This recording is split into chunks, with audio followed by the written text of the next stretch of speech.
Our DOMO 20T is designed for effective drainage and wastewater removal in residential and light-duty commercial settings, whether it's clearing a flooded basement, draining garages, or emptying septic tanks and sumps. This submersible pump offers a dependable solution for managing clean and slightly contaminated water. Equipped with a fiberglass reinforced technopolymer impeller, the DOMO 20T handles suspended solids up to 35 millimeters in diameter of it is. This makes it particularly suited for liquid transfer tasks where small solids are present.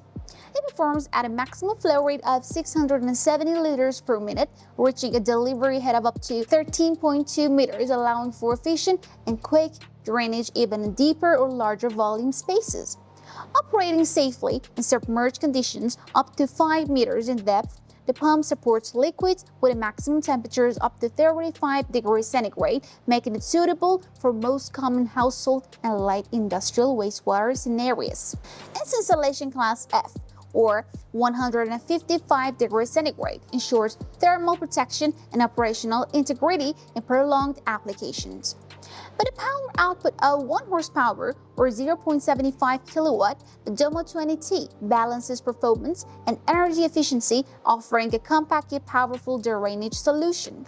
It's a practical choice for anyone needing a submersible pump that can manage everyday drainage tasks without unnecessary complexity. If you have further questions, you can ask us at FAMCO Core.